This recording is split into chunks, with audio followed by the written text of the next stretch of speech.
마가 8장 볼게요. 마가 8장 25절입니다. 번역된 거 보시면 이에 그 눈에 다시 안수하시며 저가 주목하여 보더니 나아서 만물을 밝히 보는지라. 마가 8장 25절. 이에라는 단어는 이제 그 후라는 단어를 했죠. 그 후에. 이게 순서와 관계에서 사용돼요. 그러니까 앞에는 아나 분리포가 나왔었잖아요. 그 후이라는 단어가 나오고, 그 다음에 다시라는 단어가 나왔어요. 그리고 뒤에 분리포, 한글로 쓰면은 분리포라는 단어는 보다의 뜻이죠. 보다. 그 다음에 이 구절에 없지만 다른 데에서는 에피 분리포가 있었죠. 그 다음에 M 분리포. 뒤에는 관통하다.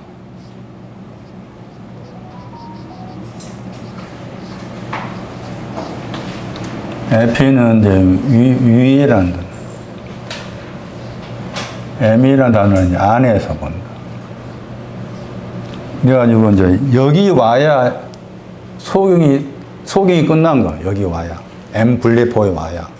그러니까 이전에는 이제 보기는 보지만은 부분주로 보는 거지. 보기는 보지만 부분주로 본 것이고, 여기 와야 모든 소경이 끝나는 것인데, 여기에서 이제 M 분리포 해가지고 여기에 나온 단어가 밝히라는 단어였고,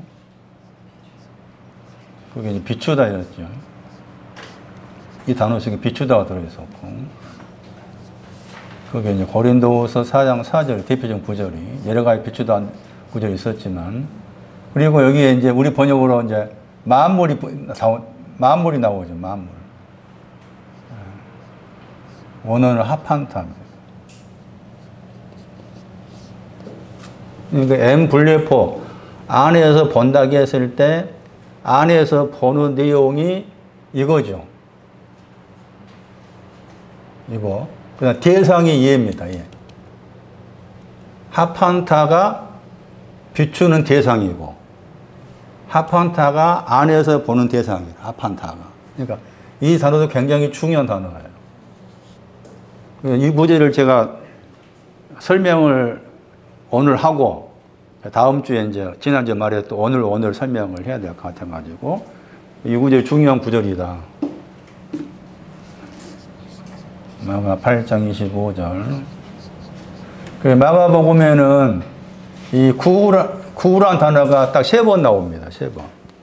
이미 앞에서 이제 이 구구라는 단어가 사용됐습니다. 4장 17절.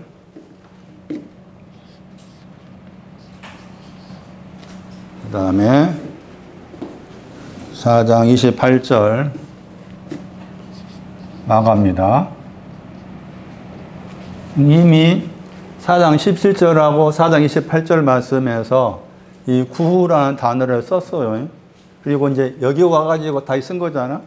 그러면 이미 써져 있는 이 구절의 내용들이 여기에도 영향을 미친다는 거지. 앞에 썼기 때문에. 구후와 관련된 신앙의 내용이 있다고 말이죠. 그 내용들을 앞에 썼기 때문에, 앞에 써서 여기 와서 다시 썼기 때문에 이 구후라는 저 단어는 이미 여기 가가지고 구후와 관련된 신앙 내용이 무엇인지를 찾아내야 돼. 그래야만이 밝힌 이제 여기서 말하는 구후가, 구후란 말이 여기서는 지금 앞에는 또 아나 분리포가 나왔었잖아요. 그럼 그 아나 분리포가 보다도 이 말씀과 연관을 지어서 또 어떤 의미가 있는가 하는 것을 또 확장해서 생각할 수 있다는 거지. 그러니까 그렇게 살펴가야 되는데, 보니까 이제 4장 17절 보시면은 거기 번역이 안 됐잖아요. 구라는 말이 나오고 거기에 환난과 핍박이 나오죠. 환난과 핍박이 나옵니다.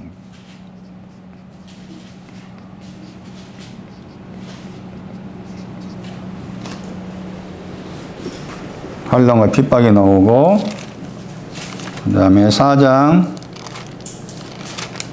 28절에 이삭이 나오죠. 또 한 번 이삭이 또 나옵니다.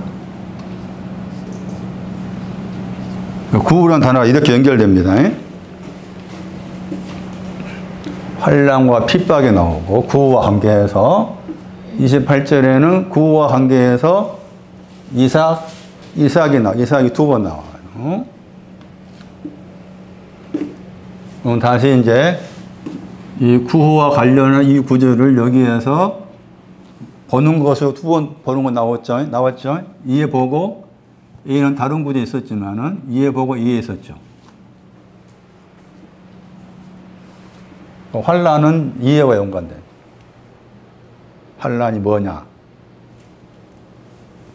핍박은 여기 여왕. 환란과 핍박이라는 말 나왔을 때 핍박 위치가 높고 환란의 위치가 낮고, 환란과 핍박이라는 말을 잘못 해석하다 보니까 자꾸 이제 흔히 말하는 그냥 일반적으로 알고 있는, 전혀 성경이 그런 말하고 있지 않는데, 믿지 않는 남편이 나를 핍박했다, 또 이런 누가 나를 환란 가운데 있게 했다, 그렇게 생각하잖아요. 그런데 전혀 환란과 핍박의 저 용어가 어떤 사람 눈에 보이는 어떠한 것들로 인한 환란이 핍박이 아니야. 이게 없으면 환란이 이게. 이 디아블레포라가 그 마태 7장하고 누가 6장인가 말씀에 들보 관계 설명했잖아요. 들보. 그러니까 들보가 빠졌을 때 보는 거야, 이 말은. 이 단어는. 들보가 있었는데 그 들보가 빠진 것으로 인해서 관통해서 보았다가 돼. 디아블레포 단어가 3번 사용되었는데 여기서는 구체적으로 디아블레포가 뭐냐 안 나와 있잖아요. 근데 다른 구절에서 들보 관계 사용했다고 말이죠. 들보를 빼니까 밝게 보다야 되는 거야, 이게. 여기는 들보 관계에서. 그럼 그 들보가 이해할 수 있는 거지, 환란일 수 있잖아. 그 다음에 이삭일 수 있는 거지. 환란은 이삭이 되고, 핍박도 이삭이 되는 거야. 그 다음에 핍박은 저쪽에 보는 거야. 엠블레포가 되고, 두 번째 이삭도 엠블레포가 관계돼요. 두 번째 이삭이.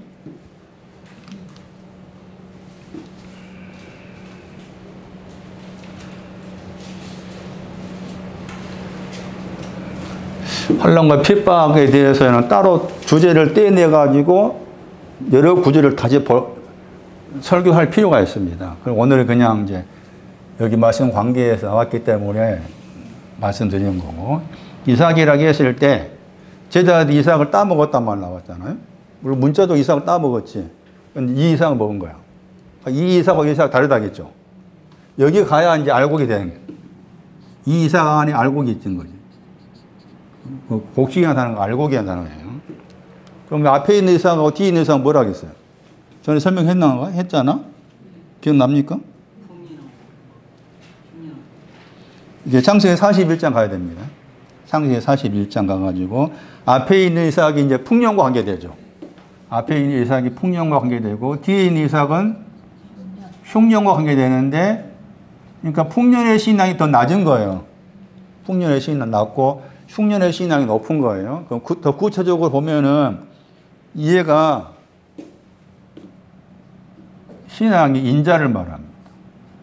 그 다음에 요한복음 10장 1절 말씀에 우리하고 문이 나오잖아. 우리를 말해요.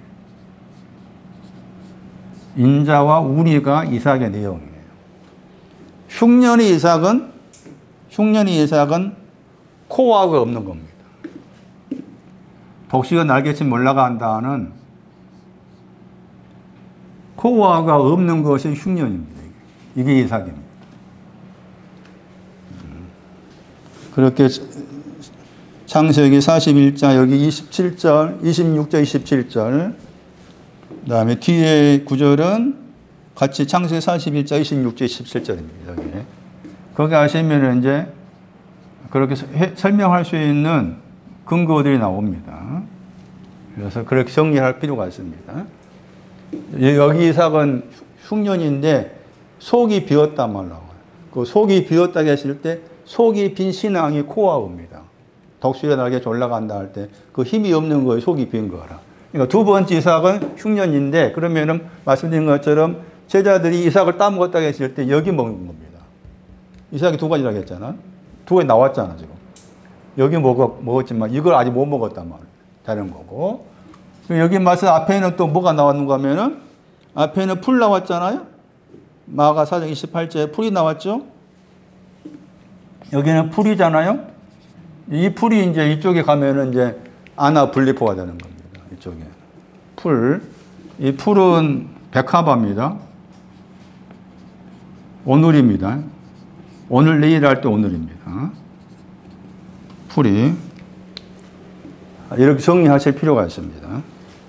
이렇게 크게 정리해 놓고 다시 여기 가가지고 이 엠블레포에 해당된 사람이 나옵니다. 마가가 이 엠블레포와 관계된 사람을 마가가 의도적으로 뒷장 가가지고 써놨어요.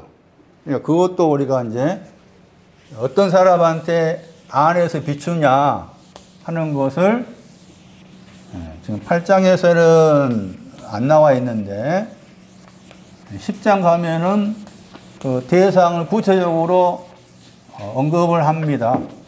대상. 마가 10장을 볼 필요가 있습니다.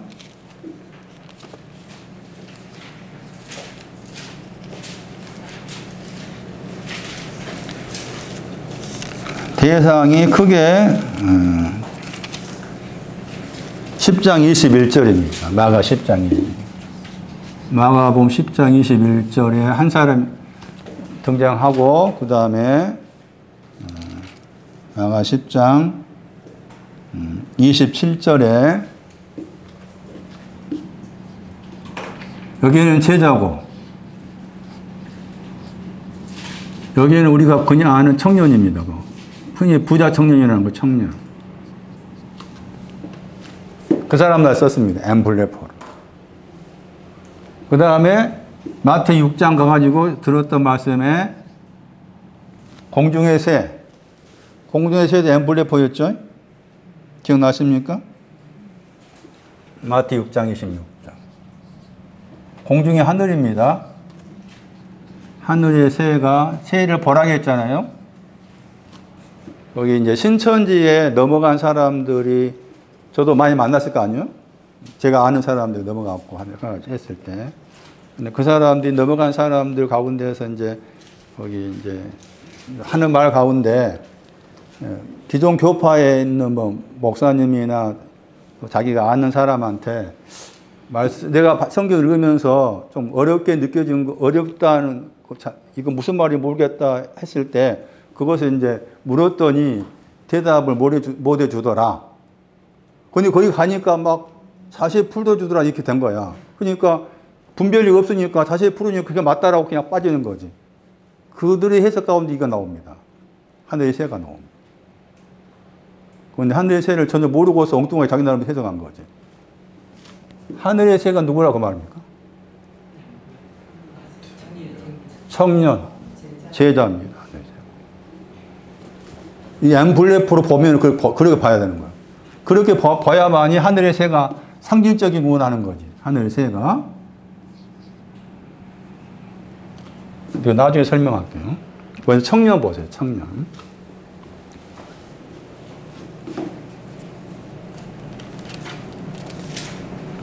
예수께서 글을 보셨다고 했죠. 사실 그 사람 글을 할 때 그가 누군가 하면은 거기 이제 10장 27절에 나온 사람, 물어본 사람. 예수께서 길에 나가실 때 한 사람 달려와 꿇어 앉아 선생님 내가 무엇의 영생 얻으니까 그렇게 질문한 사람입니다. 마가 10장 17절에. 그 질문한 사람이 10장 21절에 그입니다. 거의. 그를 이제 보셨다겠죠? 그리고 보시고서 사랑했단 말 나옵니다. 아가파오가 나오죠. 굉장히 중요한 말이죠. 주님이 나를 사랑한다고 했을 때 대부분이 이제 그걸 다 억지로 꽤 맞추잖아요. 그래서 하나님 당신 사랑합니다. 아무나 붙잡고가 아니라고 했잖아요. 이 사람입니다. 이 사람. 이런 신앙 정신을 가진 사람을 사랑한단 말이에요. 그게 이제 먼저 엠블레포였죠. 엠블레포하고 엠블레포를 배경 삼아서 사랑했다 이게 나왔잖아요. 사랑했다. 예수님께서 사랑하신다 할 때, 사랑하신다 했을 때 이 사람하고 그 다음에 그 요한복음 11장에서 나사로 그쪽 거기 나사로 그 마르다 마리아 그쪽입니다. 그러니까 사랑한다고 했을 때 예수님이 사랑한다는 그 사랑의 대상이 이제 겉으로 봤을 때 3년 반 동안 생각했을 때 몇 사람 안 돼. 몇 사람 안 된다고. 그러니까 종종 드리긴 말씀했지만 아무나 사랑하지 않아. 그런데 일반 교회에서는 아무나 사랑해. 처음 온 사람은 사랑하십니다. 사랑해 당신을 위해 죽었습니다. 돌아가셨습니다. 그리고 부활했습니다. 믿으면 구원입니다. 아니라 정말. 그럼 이 청년을 엠블레프로 봤다고 했잖아요. 그거 잘 생각해 봐요. 왜 청년을 주께서 엠블레프로 봤다 그 말은 이걸 주기 위해서죠. 이걸 비추기 위한 것이고 완전히 소경의 걸 다 정리하기 위한 것이잖아요. 그러면은 이 청년은 여기에 해당된 거예요. 이 하파한테 해당된 사람이에요. 청년이 하파한테 해당된 사람이기 때문에 그를 엠블레프로 보았다 그 말이고 이 하늘에서도 마찬가지예요. 하늘의 새가 청년이고 하늘의 새가 제자고 동시에 이 하늘의 새는 하파한테 해당이 돼. 하파한테에. 그러면 그럼 왜 청년을 하파한테 해당되어서 하나님께서 주께서 비추는 곳으로 안에서 보고 계시느냐라고 했을 때 그 이제 앞에 말씀이 이제 그 설명합니다. 그 앞에 말씀 보시면은 10장 20절 말씀에 어려서부터 지켰단 말 나와요. 어려서부터란 말 나오고 그 다음에 지키다 앞에 말씀은 이제 계명을 말씀했죠. 계명을 안 하니 하면서 이제 간음하지 말라 몇 가지 나오죠. 그 가운데 첫 번째 나온 게 간음하지 말라, 살인하지 말라도 있고 도둑질하지 말라 있지만 이렇게 나와 있습니다. 그러니까 어려서부터 다 지켰다고 했잖아요. 다가 나옵니다. 다 지켰다고 했는데 그 가운데 대표적으로 간음하지 말라 했을 때 나는 어려서부터 간음하지 말라를 지켰습니다. 그 말이죠. 어려서부터 간음하지 말라를 지켰습니다. 그러니까 이렇게 한 거예요. 엠블레포 보신 거예요. 보시고 사랑했다면 나와요. 그러니까 그 말은 그대로 우리한테 가져와서 나도 어려서부터가 있어야 돼. 내 자신이 신앙에 있어서 어려서부터가 있어야 지킬 수 있는 힘이 생깁니다. 어려서부터라는 그 신앙 위치가 간음하지 말라, 도둑질하지 말라 등등을 계명들을 지킬 수 있는 힘을 주는 거예요. 어려서부터가. 여기서 중요한 게 이제 어려서부터라니까 이제 우리 번역으로는 저 단어가 영어 단어가 청년 해가지고 팔팔하다. 청년이라는 그 영어의 내용들이 팔팔하다, 뭐 발랄하다 이제 그런 저쪽에서는 영어권에서 그걸 생각한가 봐. 청년이 뭐냐라고 했을 때 발랄하다, 팔팔하다. 그렇게 영어 번역이 대부분 그렇게 나와. 그런데 이 단어의 원래 정확한 뜻은 새롭다.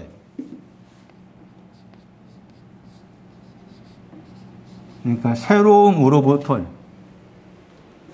저 단어를 따라가 보면은 네오스라는 단어가 나와요. 이 네오스가 새롭다.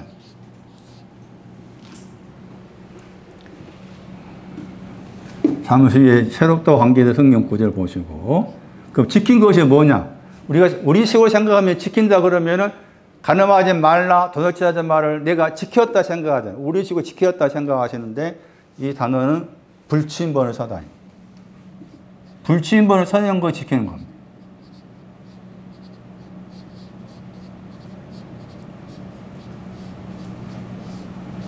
지키는 것이 뭐냐? 간음하지 말라에 대해서 늘 내가 불침번을 섰습니다. 그럼 불침번을 선다는 말이 무슨 말일까? 이제 이게 경계하다, 파수꾼 이렇게 되는 거잖아요. 같이 연관됩니다. 불침번 서는 거 파수꾼이다, 경계하다. 그러니까 이거 이제 군대 용어로 생각하면 왜 불침번 섭니까? 적들이 있는데, 일단 불침을 서당하는 그 내용 속에는 적들이 있다는 것이 이미 전제되어 있는 거잖아. 적들이 있다는 거 전제돼가지고 그 적들이 공격에 오는가 안 오는가를 미리 알기 위해서 불침을 서는 거지. 예? 그 말이잖아요. 남자분들 군대 갔다 오신 분 알겠잖아요. 불침을 서는 이유가. 그게 이제 파수꾼 역할이잖아. 예? 그럼 불침을 선다 했을 때, 이제 가늠하지 말라고 생각하면은, 가늠하지 말라고 관계해서 불침을 선다 했을 때, 자꾸 이 적이 가늠하게 만드는 적이라고 말이지. 가늠하게 만드는 적이 오니까 가늠하지 않기 위해서 불침을 서는 거지. 그 말이잖아요. 그랬을 때 이 가늠하다가 히브리어로 신앙을 뭐 변절하다,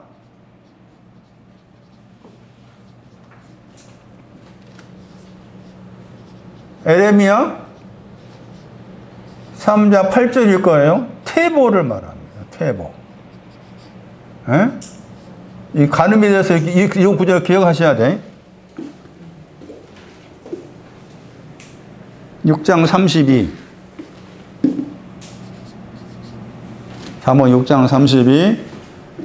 저거 잘 기록해 놔야 돼. 호세아 7장 4절. 가늠에 대해서 우리 식으로 가늠을 생각해. 전부 다 그렇게 생각합니다. 그러니까 십계명은 다 지금까지 기독교에서 말하는 십계명은 도덕적인 윤리적인 계명으로 이해를 해왔어. 지금까지. 지금도 그래. 그런데 전혀 없다고 볼 수 없지만은 방점은 신앙적 의미에서 간음입니다. 신앙적 의미에서 간음. 그래서 신앙을 버리다, 변절하다, 이게 이제 거기 히브리어의 간음하다의 단어의 상징적 뜻으로서 이렇게 나와 있습니다. 상징적 뜻으로서. 신앙이 변절되다, 신앙을 버리다. 그러니까 간음이 뭐냐? 신앙을 버리지 말아라 그 말이잖아. 예? 간음은 신앙을 버리지 말아라. 그러면 신앙을 버린단 말이 뭔가? 퇴보하는 거. 퇴보. 그럼 퇴보를 누가 하느냐? 왜 퇴보할까? 누가 퇴보해? 찾아보세요. 누가 퇴보하는? 왜 퇴보하는지. 잠언 1장 32. 누가 퇴보합니까? 왜 퇴보합니까? 퇴보라고 했을 때 저 구절도 중요합니다. 왜 퇴보하는지.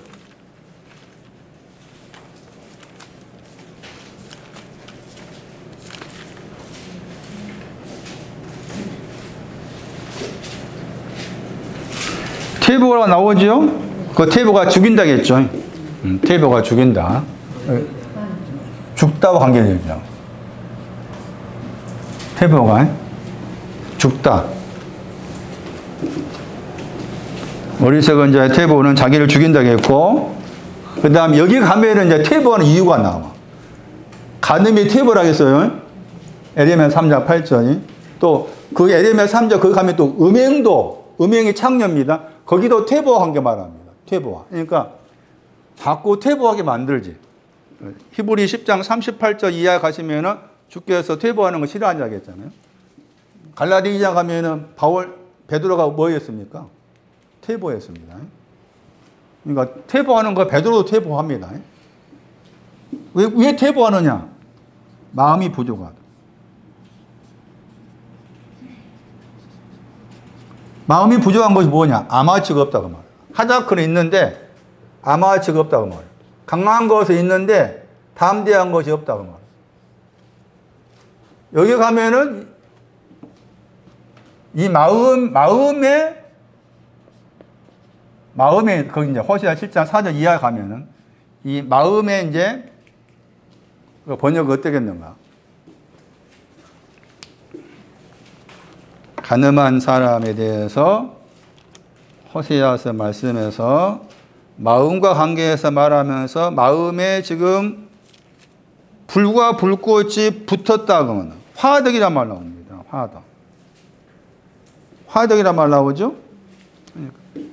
가늠한 것을 마음에 화덕이 있다고 합니다. 마음에 화덕이 있다. 화덕을 영어 번역에서는 5분 그랬습니다. 영어 번역 5분 그랬고, 이 화덕이 신약 성경에 마태 6장 30절. 내일, 오늘 있다가 내일 어디에 간다고 했어요? 그게 아궁의 화덕입니다. 그러니까 오늘의 신앙이 있다가 내일은 아궁에 간다 그 말은 내일은 뭐 한다 그 말이에요. 내일은 뭐 한다 그 말이에요. 그 말씀은. 오늘 있다가 내일은 아궁에 던져진다고 했을 때 그 말이 뭐냐 그 말이에요. 퇴보해서 가늠한다 그 말이죠. 내일하고 관계에서는 퇴보가 해서 마음이 부족하니까 퇴보해서 가늠한다. 그것이 내일에 아궁에 던져진다. 이렇게 신앙적 의미라. 이게 이렇게 연결됩니다. 이렇게. 그래서 가늠하지 말라가 가늠한다고 했을 때 이런 구조를 기억하셔야 되고, 그러면 불침을 선다는 건 뭡니까? 여기에 대해 불침을 서는 거. 퇴보에 대해 불침을 서는 거. 내 마음이. 그러니까 나의 마음과 생각이 우리는 환경 영향이 오면 자연히 퇴보하게 돼 있어. 그거 누구나. 아무리 자기는 아니다 하지만 거짓말이야. 누구나 다 퇴보하게 돼 있어. 아닌 척 할 뿐이지 다 퇴보하게 돼 있어. 보이는 것으로 인해서든 또 어떤 일이 생겼든 간에 다 퇴보하는데, 불침을 서는 것은 내가 지금 퇴보하고 있는가, 퇴보하고 있지 않는가에 대해 계속 경계를 해야 되는 거예요. 오늘은 내가 아침에 일에 출근하고 뛸 때 가서 일하고 난다. 집에 와 생각해 보니까 오늘 내가 어떤 일로 인해서 내 생각과 마음이 뒤로 물러가가지고 우울해졌고 또 이렇게 힘들었구나. 나를 퇴보하게 한 것이 무엇 때문이었을까? 저 사람이 와가지고 이것저것 사는데 살라고 딱 폼 잡았다가 또 안 사고 가네? 그것 때문에 그런 건가? 예? 그 이유를 살피라 그 말이죠. 그게 불침을 서는 거야. 예? 나를 퇴보하게 만드는 거야. 어쩌면 내가 시몬이 때문에 퇴보하는가? 예? 저 같은 경우는 지금 오늘 영이 올라가면 또 신성이 때문에 신성이 보고서 내가 퇴보하는가? 내 마음과 생각이 무엇 때문에, 어떤 사람 때문에, 왜, 어떻게, 무엇으로 그렇게 자세한 생각 가지고서 왜 퇴보하는가? 여기 와야 됩니다. 어려서부터가 있어야 이게 불침을 서게 됩니다. 그러니까 이제 퇴보는 늘 하지만은 내가 그 퇴보에 대해서 불침을 서고 있지 못하다 그 말은 여기 오지 않았다 그 말은. 여기 와야만이 불침을 설 수 있는 마음과 생각이 그렇게 집중할 수 있다는 거예요. 그래서 말씀드린 것처럼 그 어려서부터라고 했을 때 저 어려서부터의 모델이 이제 바울입니다. 사도행전 26장 4절이 중요합니다. 사도행전 26장 4절이 어려서부터라고 했을 때 어려서부터 가지고 있는 여러 가지 신앙적 의미를 담고 있는 구절입니다. 어려서부터 모든 걸 지켰습니다. 가늠하지 말라에 대해서 불침을 섰습니다. 그 사람이 합한타를 가진 사람이다. 제자도 그러하고 하늘의 새도 그러하다. 어려서부터의 신앙이 뭐냐? 사도행전 26장 4절입니다.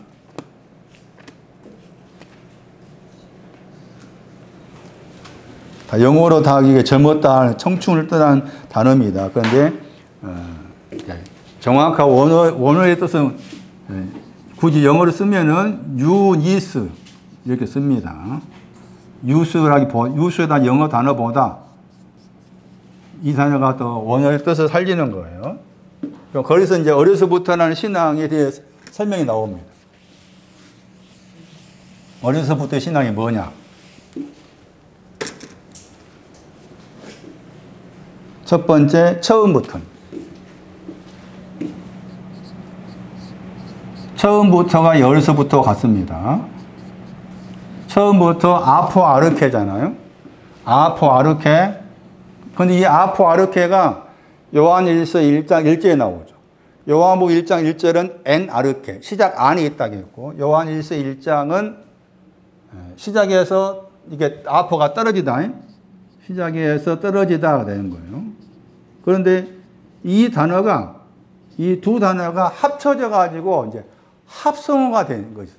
그 여기 아포가 붙어 있어가지고 시작부터라고 했을 때 그 시작부터 관계된 신앙이 그 합성어로 된 이 단어입니다. 이 단어가 아파르케인데 이게 다른 데서는 첫 열매 번역한 거예요. 그래서 첫 열매의 신앙이 여기입니다. 어려서부터입니다. 첫 열매의 신앙. 아포 더하기 아르케의 단어의 합성어로 나온 것이 아파르케인데 이 아파르케를 분해하면은 아포 아르케가 됩니다. 첫 열매.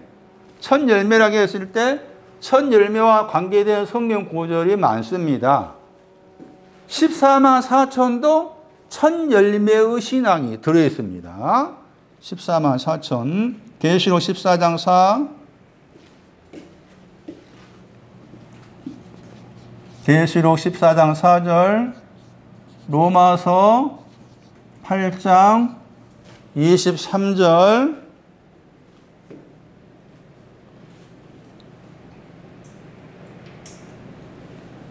사흘후 2장 13. 고전 15장 20. 고전 15장 23절.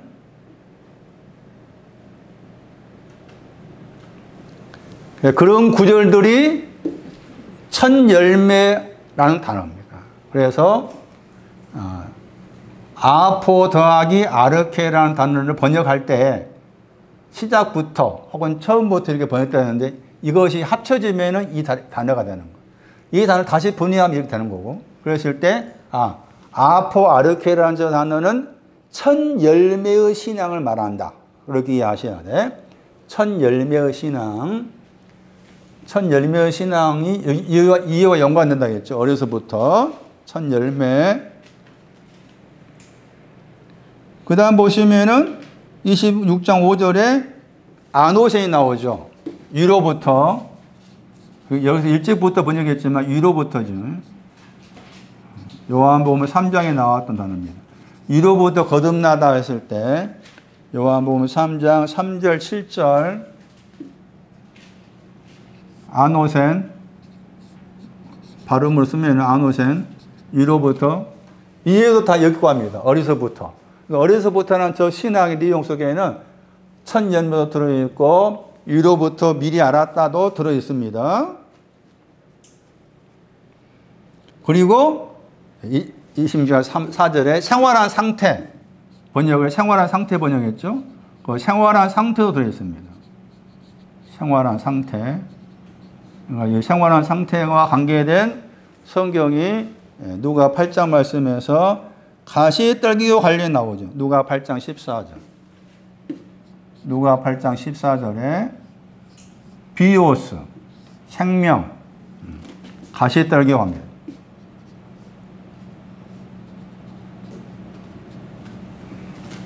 생활한 상태, 가시떨기. 민족과 예루살렘 안에 있다는 말 의미가 있습니다. 민족 안에 있다 그 말은 저 민족은 열방, 이방이란 말입니다. 창세기 25장 23절. 예루살렘이란 말은 이사야 1장 1절, 이사야 3장 8절이 예루살렘 관계된 성경 구절이라 할 수가 있어요. 자, 그 다음에 거기서 이제 중요한 내용이 나옵니다. 여기 생활한 상태라고 했잖아요. 그 생활한 상태가 구체적으로 뭐냐 해가지고 우리 번역으로 가장 엄한 팔을 쫓아갔다 말 나오죠. 우리 번역으로 가장 엄한 팔을 쫓아갔다. 가장 엄한 팔을 쫓아가다. 쫓다. 카타. 가장 엄한 팔을 쫓는 걸 가리켜서 바리새인으로 살았다 나오죠. 바리새인으로 살았다. 다 이 모든 것들이 다 여기에 들어있는 거. 어려서부터 안에 들어있는 겁니다. 지금 이 모든 내용들이. 여기에서 파라는 말 나옵니다. 파라는 단어는 헬라어로 하이레시스.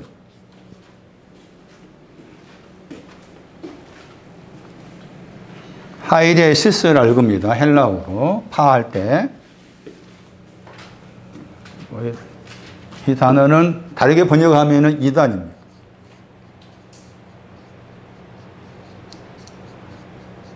베드로후서 2장 1절은 이단 번역했습니다. 여기에서 파로 번역했죠. 그 파할 때 이 파가 또 다르게 번역하면 이게 나는 국민의힘 당원입니다. 그 정당 파왕. 나는 장로교입니다. 그 파입니다. 다. 파. 이게 단어가 이제 영어로 섹트였잖아. 이 섹트라는 단어가 이제 그런 나는 국민의힘, 나는 민주당, 나는 장로교, 나는 침례교, 파다 그런 단어인데 그런데 여기 이단 뜻도 있다겠죠. 그런데 여기 이제 이 하이레시스의 헬라어의 영어가 이단입니다. 이 영어가 제 기억으로 헤레시스 이렇게 쓰나? 잘 모르겠네. 하여튼 헤레스 그렇게 읽는 단어입니다. 헤레스 뒤에 있는 거 보겠다. 나 찾아가 보세요. 이 헤레스라는 영어 단어가 이 하이레시스에서 왔어요. 헬라어를 영어로 만든 거지. 그게 이단이라. 그런데 이 동사가 뭔가 하면 선택하다. 동사가 이단의 단어 동사가 선택하다. 그러니까 보세요. 지금 장로교에서 또는 뭐 침례교에서 신천지나 하나님의 교회를 이단이라 한다 했을 때 그 이단은 성경의 말은 이단이 아니에요. 성경의 말은 이단이 아니라 이단이나 그 단어의 명사의 동사는 선택한 거. 그러면은 내가 장로교를 선택해서 성경 말 이단 아니요. 예? 내가 장로교를 선택해서 이단 아니요. 그게 이단이야. 침례교를 선택해서 우연히 다니다 보면 침례교가 내 교회가 됐다. 예를 들면 교파가 됐다. 그게 이단이요. 그러니까 뭐 신천지가 이단이다. 장로교 이단이 아니다. 그거 말이 틀렸다. 그 말이 제 말은. 이해되시는가? 예. 이단이라는 그 단어의 동사가 선택하다니까. 내가 선택한 건 이단이다. 그 말이지. 내가 무엇을, 장로교를 선택했든 뭘 선택했든 간에 그게 다 이단이야. 그런데 이제 그 잘못 생각하다 보니까 이제 장로교에서는 저 신천지가 이단이고 뭐 하나님 교회가 이단이고 그렇게 한다는 거지. 그러니까 엄밀히 말하면은 일반 교파에서 신천지는 하나님 교회도 이단이라고 했을 때 저놈들은 성경 말 이단도 아니요. 성경 말 이단도 아니다. 그럼 하나님께서 선택한다고 해서 선택한 내용이 있을 거 아니에요. 그렇잖아요?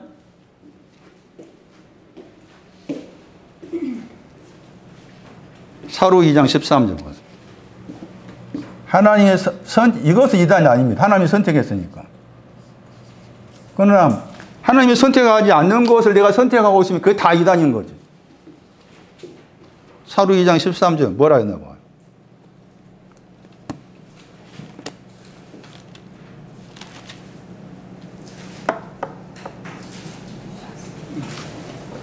내가 선택했다고 했잖아요. 뭘 선택했습니까? 첫 열매입니다. 첫 열매.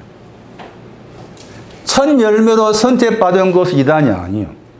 그런데 내가 아직 첫 열매로 선택받은 것이 없다? 그러면 이단인 거지.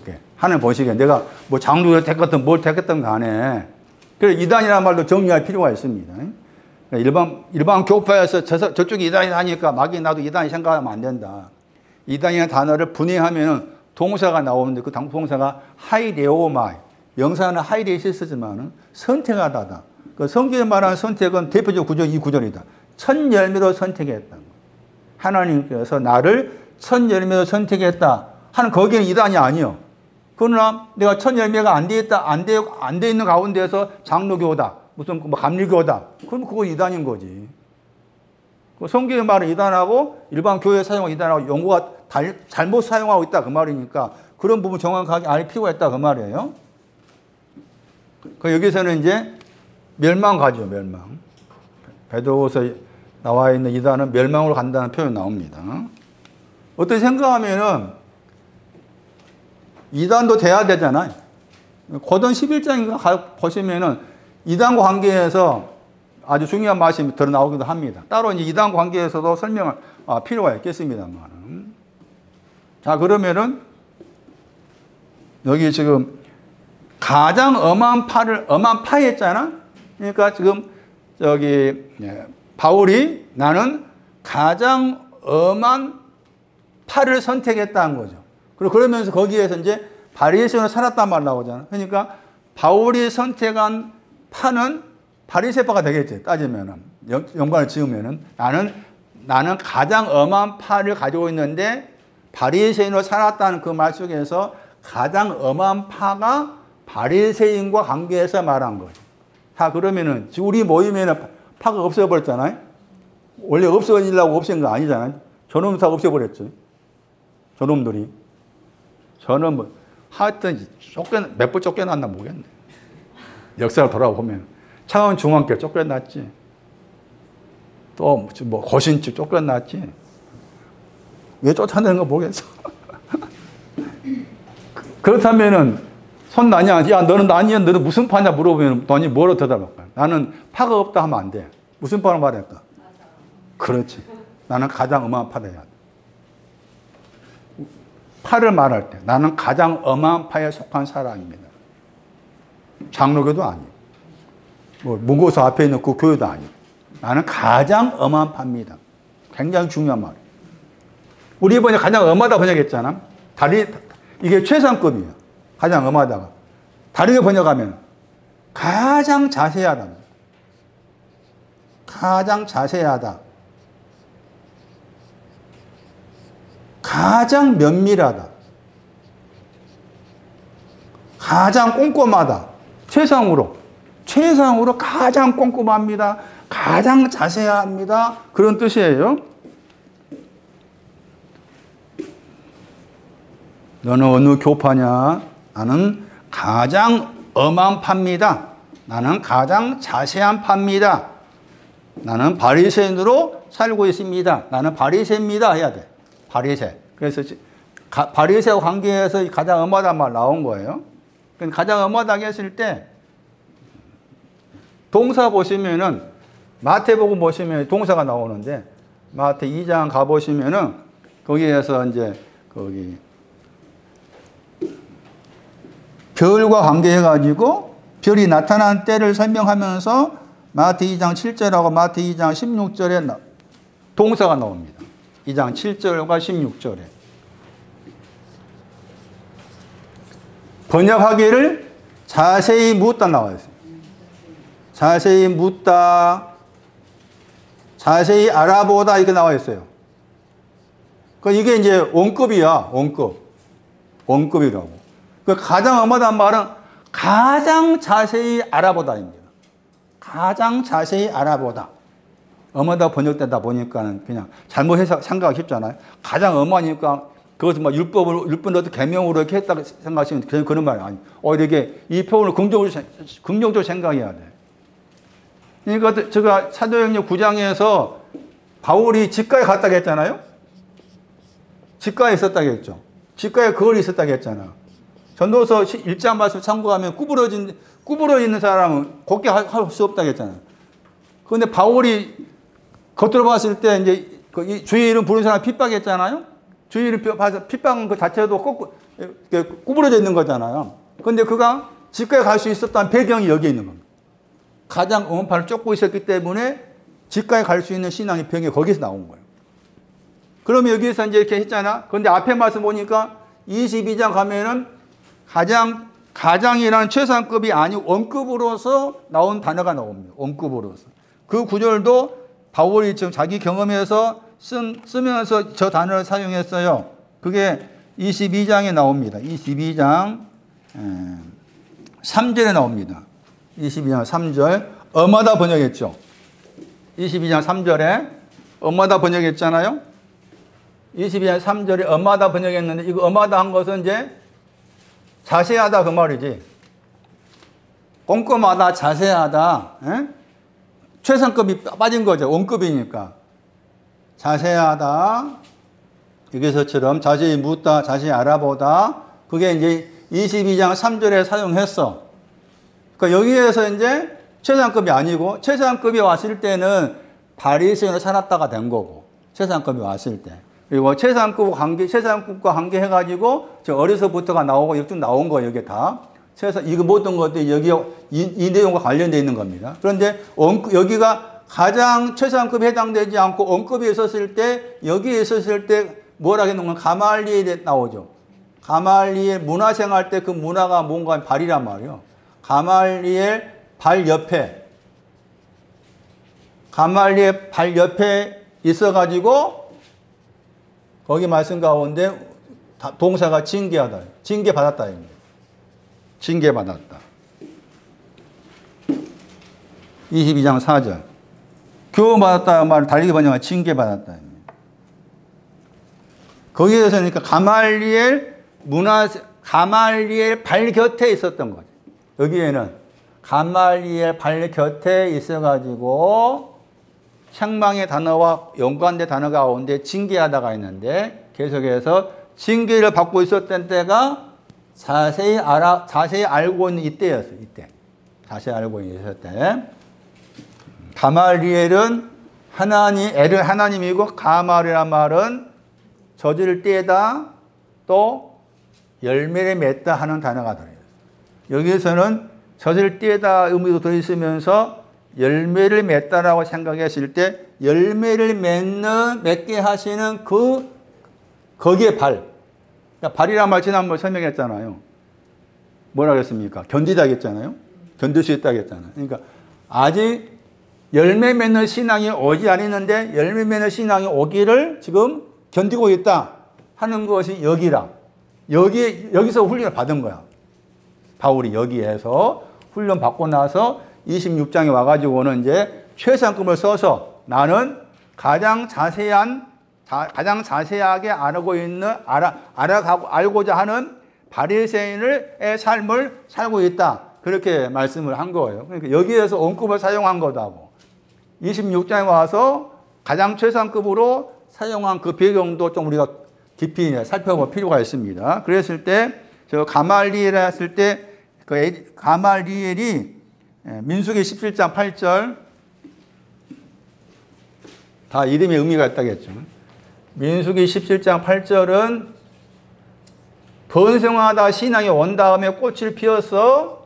그러면서 살구 열매 맺다 나옵니다. 살구 열매가 나와. 그게 가말입니다. 가말. 번성한 신앙 다음에 살구 열매 맺는 것이 가말의 신앙인데 살구 열매 맺는다 하는 것이 뭐냐? 잠언 8장에 나갑니다. 잠언 8장 가시면은 민수기 17장 8절 보세요. 왜 바울이 가말리엘 발 곁에 있었느냐? 그러니까 바울의 신앙에 노마스 바울 서신이 있잖아요. 그러니까 바울 서신을 그렇게 쓰게 된 배경 가운데 이 가말리엘 또 가장 자세하다 그런 내용이 이미 들어있는 거지. 그러니까 바울을 자세하게 알 필요가 있다고 그 말이잖아요. 그러면 그런 가운데에서 지금 가말리엘 발 곁에 있었다 했을 때 가말리엘 발 곁에 있다는 말이 뭐냐? 민수기 17장 8절 말씀에 우리 책으로는 여기 23절입니다. 살구 열매가 열렸다가 저게 가말입니다. 가말. 살구 열매. 살구 열매는 잠언 8장 34절입니다. 살구 열매가 뭐냐? 살구 열매.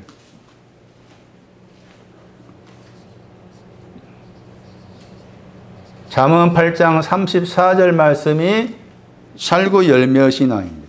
거기 잠언 8장 34절 말씀에 날마다 날이라면 두 번 나옵니다. 날 문이라면 나옵니다. 날 문 곁에서 기다립니다. 그게 살구 열매예요.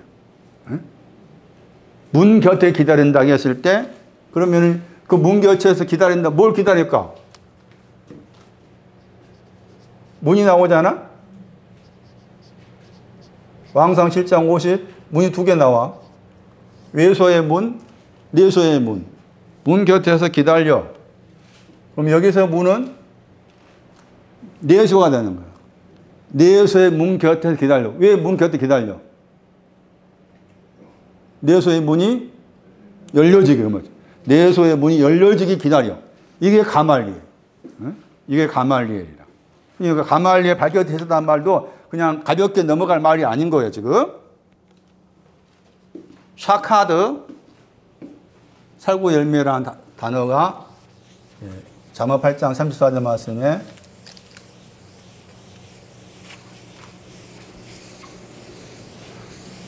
바리새인이라는 의미를 우리가 좀 부정적으로 생각해 왔는데 좀 긍정적인 면을 볼 필요가 있겠다.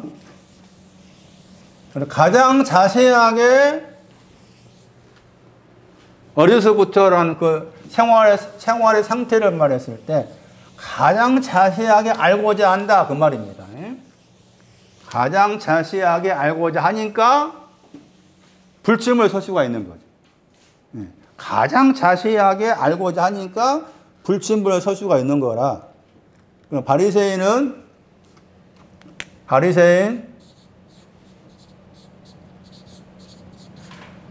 마태오 5장 20절에 서기관과 바리새인의 의가 있잖아요.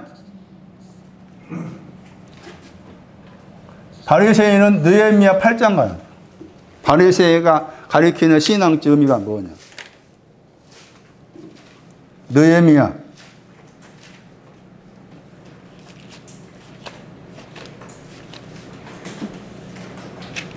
긍정으로 생각하셔야 돼요. 바리새인은 물론 약간 부정적 의미도 없지 않아 있지만 가장 최상급으로 사용된 가장 자세하게 알고자 하는 그 바리새인으로 살았다. 느헤미야 8장 8절입니다.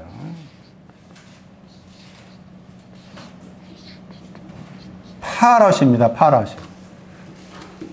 바리새인은 헬라어로 파리사이오스잖아요. 읽으면 파리사이오스. 히브리어로 추적하면은 파라시가 바리새인이라는 단어의 뜻이라. 거기에 느헤미야 8장 8절. 제가 또 뭐 민수기는 내기서 전에 말씀드렸을 거예요. 그 구절도 있지만은 느헤미야 8장 8절이 지금 가장 자세하다 하는 그 단어와 관계해서 바리새인으로 살았다고 했을 때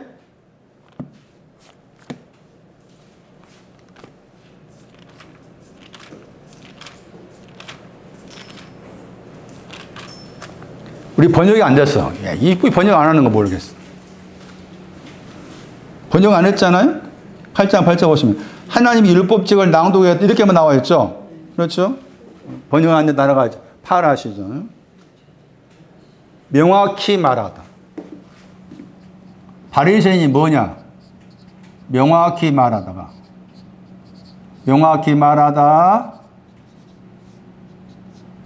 또 상처를 입히다 또 있습니다.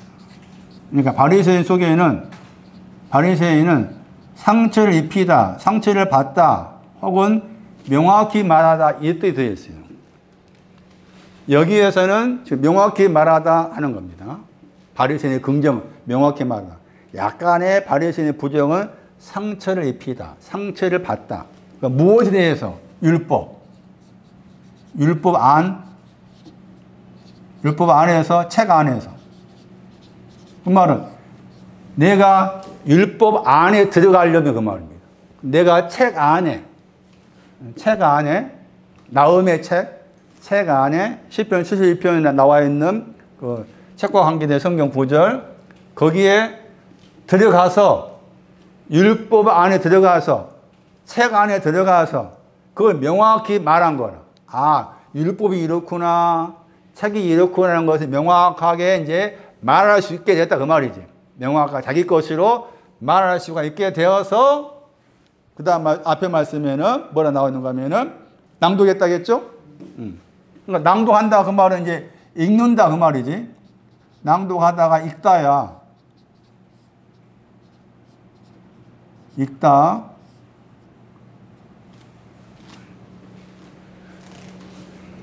그냥 생각하면은 겉으로 보면은 책을 읽었다 하는 거잖아. 책을 읽었다. 명확히 말한 율법안과 책 안에서 그 책을 읽었다 그 말이에요. 책을 읽었다. 그러니까 성경에서 책을 읽었다고 했을 때 읽을 수 있나? 책을 읽을 수 있나?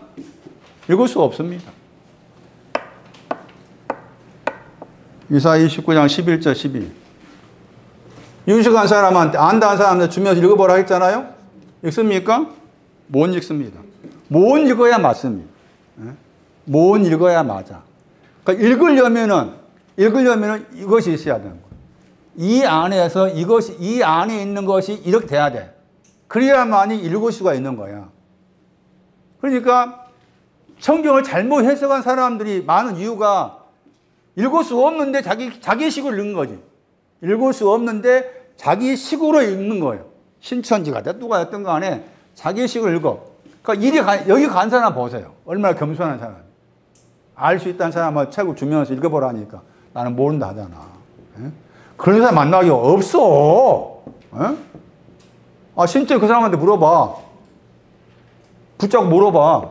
아, 얼마 전에는 제가 그 집전화 전화 안 받는데 혹시나 저기 어머님이 또 뭐 전화할까 봐서 가끔 받거든. 핸드폰으로 온 전화 저한테 거의 없고. 받는데 어떤 사람 자기 대학생이라. 자기가 뭐 신천지에 대해서 연구한 사람인데 신천지가 잘못된 것인지 어떤 것인지 잘 몰라가지고 목사님 교회 가가지고 한번 알아보려는데 가도 되겠냐? 아, 그래 그 말 하더라고. 아, 우리는 오면 안 된다. 오면 너 이해 못한다. 헬라어 히브리 공부하니까 못하. 그래도 못하지만 네가 50만 와봐라 했는데 연락 안 오네. 못 읽어. 성경책을 못 읽는다는 말이 맞는 거야, 그 말이지. 읽으려면은 이것이 돼야 한다는 거예요. 이게 긍정적인 바리새인이야. 그런데 왜 같은 단어는 이 뜻이 있을까라 했을 때 상처 받습니까? 안 받습니까? 여러분. 제 설교에. 받아야지. 이해가 안 되니까 받아야 돼. 당연한 거니까, 이게. 이게 들었다, 그 말이지. 그러니까 명확하게 내 것으로, 내가 소화돼가지고 명확하게 말씀에 대해서 말할 수 있는 신앙이 오기 전에는 계속 말씀이 나에게 상처를 줘야 되는 거예요. 같이, 그래서 이게 이제 바리새인으로 살고 있다, 그 말이에요. 그것도 뭡니까? 가장 자세한 것에 대해서. 지금 제가 나름대로 가장 자세한 걸 설명하고 있잖아. 본다는 거 이렇게 있다라고 설명하고 있잖아요. 오늘 이제 합판도 설명한다고 했잖아. 나름대로 가장 자세히 한 내용을 설명하고자 하는데 들을 때마다 아, 저게 무슨 말 잘 모르겠다. 헷갈리네. 할 수 있잖아. 그것 자체가 상처를 입히고 있는 거잖아. 당연히 있어야 되는 거예요. 이거 먼저 이게. 상처를 받고 나니까 또 상처받고 이게 이해에 대해서 하다 보니까 내 안에 그게 이제 상처를 받는 거기에서 저항력이 생기기 시작해. 그래서 이렇게 명확하게 내 것으로 말할 때가 오는 거야. 응? 명확하게 말할 때를 오기 전에 반드시 이렇게 이거 지나서 오는 거라. 그래서 단어의 뜻이 두 가지 같이 들었다니까. 파라시가. 이게 긍정적인 바리새인이라. 긍정적인 바리새인.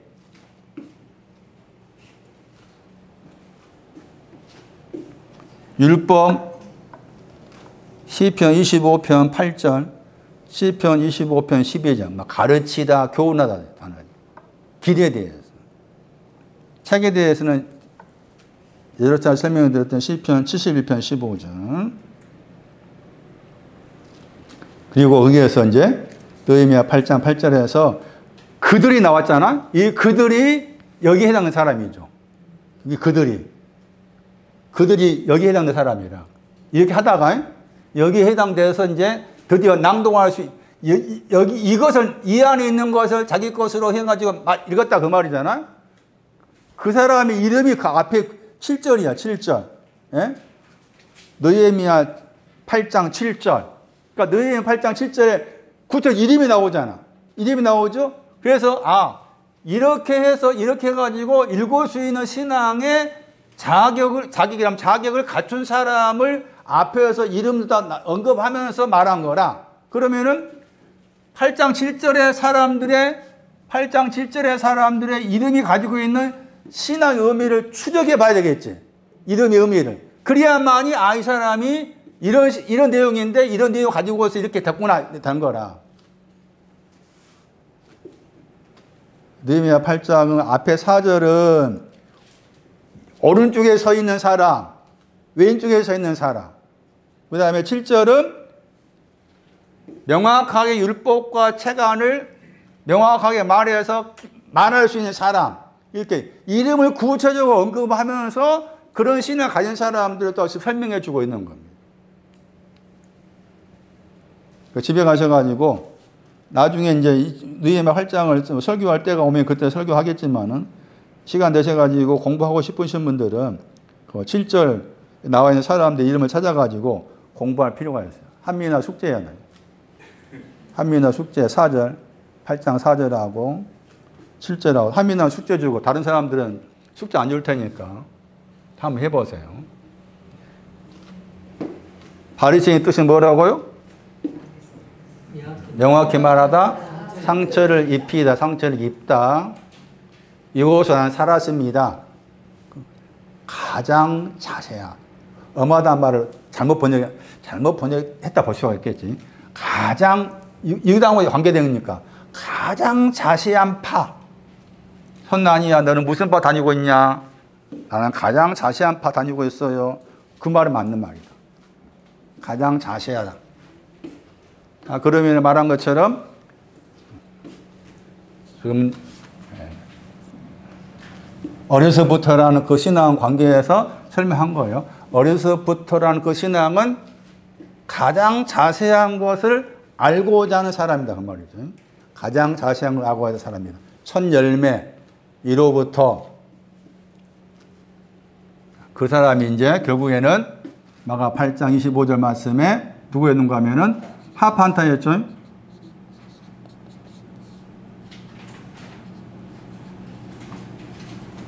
하판타 설명합니다. 마가 16장.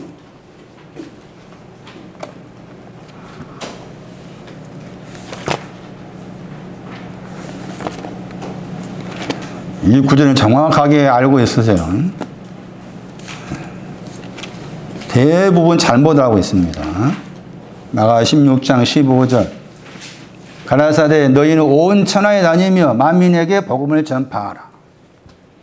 아주 막 예배당을 크게 지은 교회일수록, 성도 수가 나름대로 많이 모인 교회일수록 그 교회 표가 대부분이 이 구절입니다. 지금도 이 구절을 가지고 표 삼고 있는 교회가 많죠. 그러면 그들이 말한 것처럼 온 천하에 다니며 만민에게 복음을 전파하라 했으니까 너는 선교사가 돼가지고 저기 소련에 가고 이란에 가서 선교사가 되어서 거기 가가지고 복음을 전해라. 과연 그런 뜻이냐.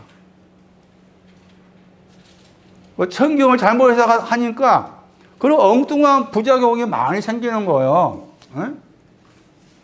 여기에 뭐가 나와? 16장 15절이잖아요. 하판타가 나왔잖아요.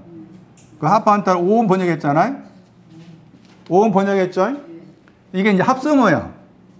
이해가 연결사라고 그래요. 연결사. 연결. 이 판타에 연결되었단 말이에요. 판타에. 판타가 모든이란 말이죠. 모든 것 더하기 연결되었다 하는 것이 하판타라는 저 단어의 뜻이라.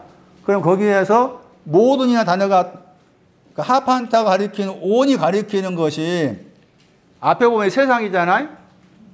세상이 나오죠. 세상 안으로죠. 세상 안으로 그 다음에 하판타 나오죠. 그러니까 일차적으로 이 하판타는 세상 안에 있는 거지. 하판타는 세상 안에 있는데 세상 안에 있으면서도 세상에 만족하고 있지 못한 거라. 세상이 있지만 세상에 만족하고 있지 못해. 세상은 뭐가 세상이라고 했어요? 마태 13장 그 구절 중요한 구절이었잖아요. 뭐가 세상이었어요? 밭이라고 했잖아요. 먼저 세상 그러면은 이 마태 13장 가가지고 이 구절부터 기억하셔야 돼. 주께서 말씀하신 해석해 놓은 거잖아. 마태를 통해서. 세상은 몇 절? 38절. 밭이라고 했잖아요. 밭이 오늘이었어요. 밭이 오늘이요. 백합아.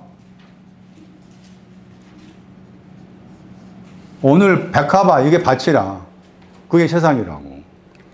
거기에서 이 하판타가 나왔는데 이 하판타가 같은 구절에 보시면은 만민 번역했잖아요.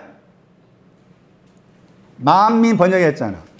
그때 그 만자가 이 모든의 단어입니다. 만자가. 그러니까 만자라는 저 단어가 이 하판타 할 때 판타에 속해. 그러니까 하판타는 마가 16장 15절 말씀에 만민이 하판타가 되는 거야. 만민이. 그러니까 아까 전에 거기 어려서부터 다 지켰다는 사람도 만민이 되겠죠. 그 다음에 공중의 새도 합한타니까 만민이 되겠죠. 그 만민인데 이게 만민을 잘못 번역한 거지. 잘못 번역해서 번역하면 이게 온 피조물이야. 뒤에 있는 단어가 번역할 때 피조물 번역했다는 단어가 피조물. 그 영어 번역은 대부분이 창조 번역이었어. 다르게 번역한 창조지, 창조. 모든 창조, 에? 모든 피조물, 모든 창조, 그렇게 번역될 수 있는 단어입니다. 모든 피조물. 그런데 이제 피조물이나 혹은 창조라고 번역되다 보니까 피조물이다, 창조라 번역되다 보니까 하나님께서 창조하셨습니다. 하나님의 피조물이라 했을 때 이 피조물과 창조 같은 내용인데 이것은 이제 어떻게 생각하는가 하면은 저 정병상도 하나님의 피조물이고 바다도 하나님의 피조물이고 또 누구누구는 피조물이고 다 그런 식으로 생각하기 쉬워. 피조물의 의미를. 전혀 그런 말이 아니에요. 그러니까 이 단어는 이 헬라어 이 단어의 뿌리가 히브리어인데 히브리어인데 이 성경 구절에서 저 피조물이라는 단어를 추적해 볼 수가 있는 거예요. 그러니까 때로는 이게 헬라어의 의미를 제대로 드러나지 않으면은 헬라어의 뿌리인 히브리어를 찾아가야 돼. 그래야만이 이 피조물이 어떤 의미를 가지고 있는지 알 수가 있는데 그 구절이 시편 104편 24절. 시편 104편 24절 말씀에 부요라고 번역한 겁니다. 부요. 온 땅이 당신의 부요로 가득 차다, 충만하다. 그렇게 해가지고 부요로 번역된 단어가 여기 피조물이라는 단어입니다. 피조물. 그런데 이 부요라고 번역 단어가 이렇게 쓸 수 있습니다.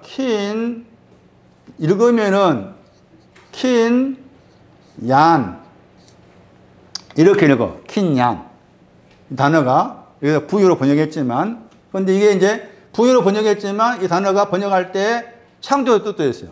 창조, 부요, 얻음, 획득 그런 뜻이 들어있는 단어라. 그건 동사가 뭔가 하면 카나야, 카나. 동사가 사다의 뜻이에요, 사다. 동사가 사다. 그래, 저 단어와 연관돼. 피조물이나 저 단어가.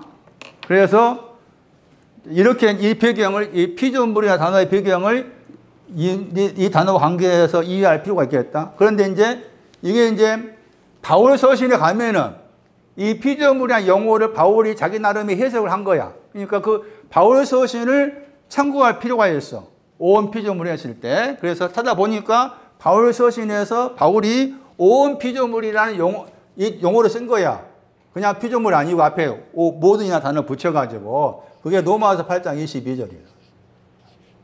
그러니까 이 하판타 모든 피조물은 로마서 8장 22절이 모든 피조물의 내용이고 하판타에 해당이 되고 청년이 되고 하늘의 새고 제자라. 로마서 8장 22.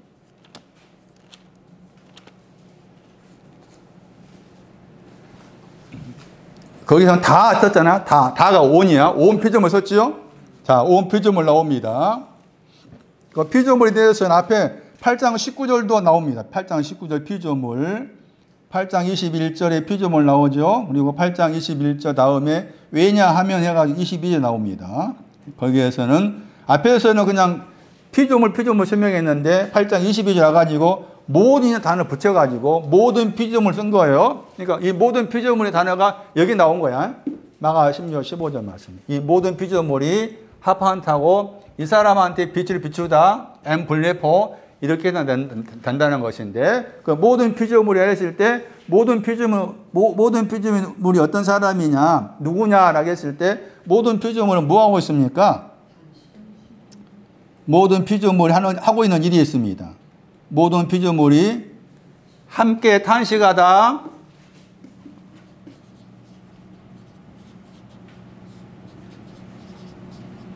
함께 또 뭘 하겠어요? 함께 고통하다 하겠죠? 함께 고통하다. 이게 모든 피조물입니다. 그러니까 마가 16장 15절 말씀에서 복음을 전하라고 했을 때 이 사람한테 함께 탄식하고 고통한 사람한테 복음을 전하라고 합니다. 그게 하판타입니다. 그러니까 거기 제자도 그렇고 지금 하늘의 새도 여기에 속하고 어려서부터 다 지킨 사람은 여기에 속합니다. 함께 탄식하고 그게 하판타의 의미예요. 그러면은 탄식한 거 여기에 또 처음 천 열매가 나오죠. 8장 23절 말씀에 천 열매 가진 사람도 여기 갑니다. 함께 탄식하고 고통합니다. 천 열매 가진 사람도 여기 갑니다.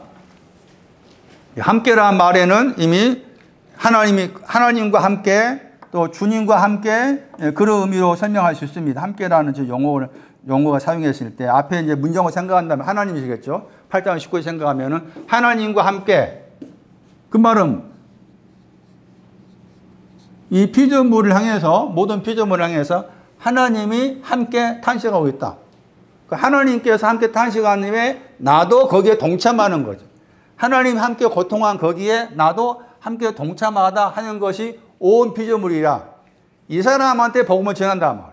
그러면은 함께 탄식한다는 말이 뭐냐? 함께 탄식하는 것이 이게 탄식하다, 함께 탄식한다고 했잖아요. 이 단어는 동사고 형용사가 접은문 할 때 접다.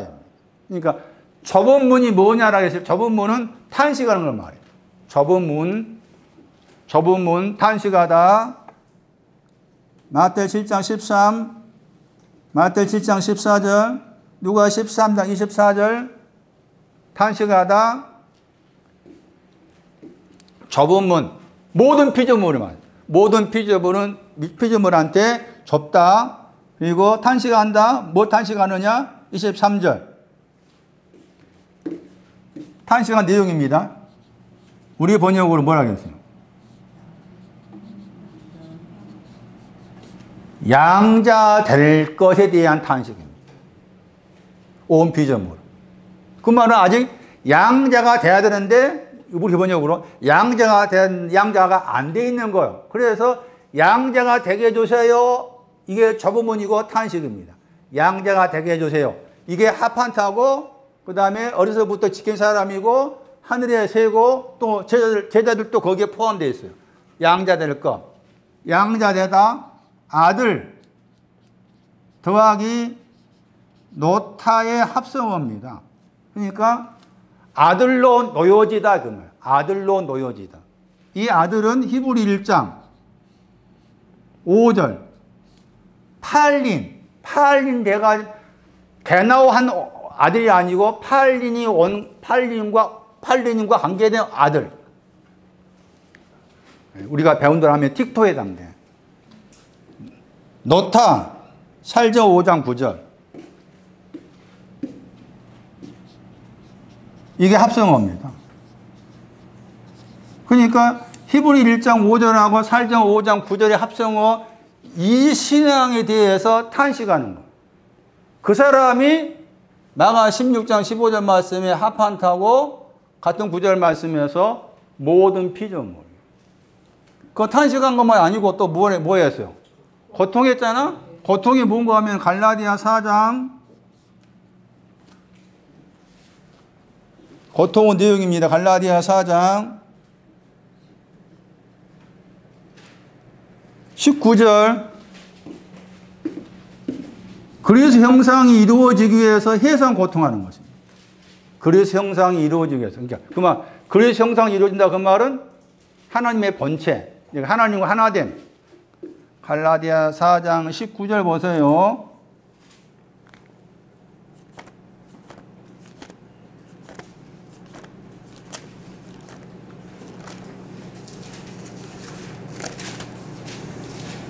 자녀한테 한 말입니다. 자녀. 그다음 거기에 또 팔린이 나왔죠. 팔린. 다시 그랬죠. 회사나 수고한다고 했죠. 저 단어 오디노. 형상 이루기까지. 오디노. 팔린.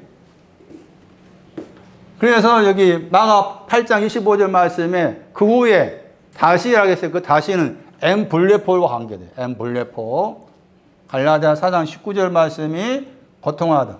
하나님께서 나에게 그리스도 형상이 이루어지기 위해서 고통하고 계신다. 나도 거기에 참여한다. 탄식하신다. 아들로 놓여질 것에 대해서 탄식하신다. 나도 거기에 참여한다. 이것이 모든 피조물이에요. 이것이 하판타라. 하판타.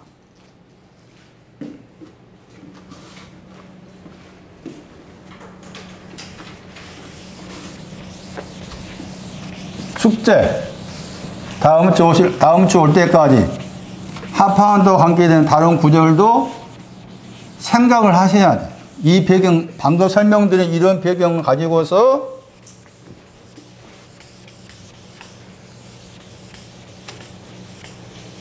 하판타가 모든 피조물을 말한다. 모든 피조물은 함께 탄식하고 함께 고통하는 것이다. 그런 구절을 찾아보고 오세요. 다음 주에 하판타를 더 보충 설명할게요.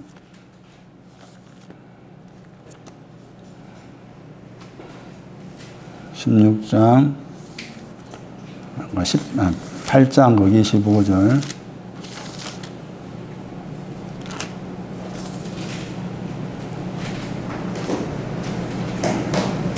사도행전 2장 44 사도행전 11장 10절 요한복음 4장 25절 에베소서 6장 13절 그런 구절에 하판타라는 단어가 나옵니다. 그런 구절에 들어있는 하판타가 방금 설명드린 그 배경 가지고 봐야만이 아, 그 말이 무슨 말이다 이해가 돼. 예를 들면은 빨리 올라가야 되는데 또 급해져 있어. 이 구절도 잘못 해석하다 보니까 아주 엉뚱한 여기 하판타가 나옵니다. 여기. 그 다음에 거기에서 이 단어가 나옵니다.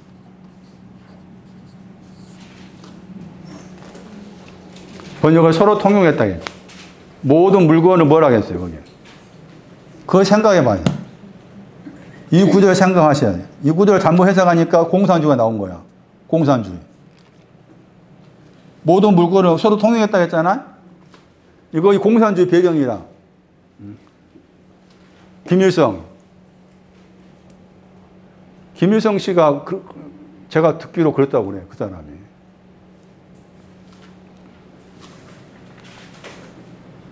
모든 물건이 하판타잖아? 하판타죠?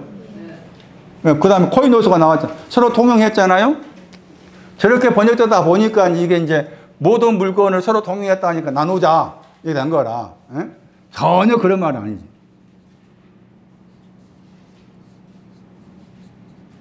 세속적인. 더럽단 말. 코이노스가.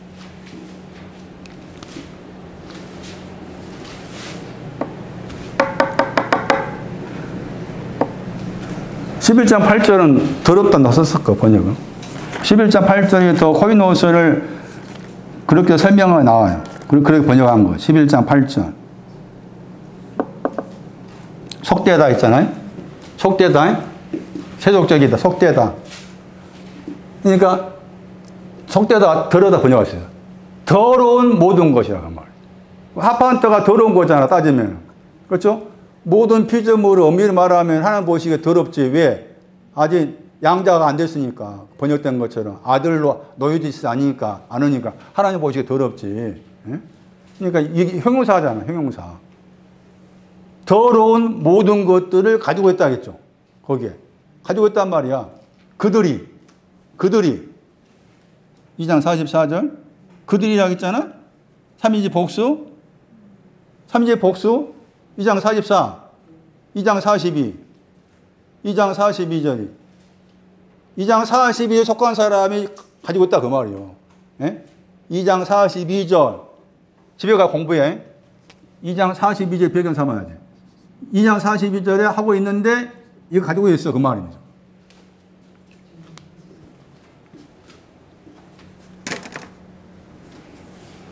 하파한다 단어가 굉장히 중요한 단어인데 그냥 하찮게 해석을 해버렸다. 별거 하찮게 해석할 수 있는 단어가 아니다. 모든 피조물이 우리가 알고 있는 피조물 개념이 아니다. 탄식하고 고통한다.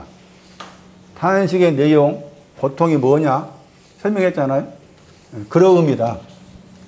여기까지 하겠습니다.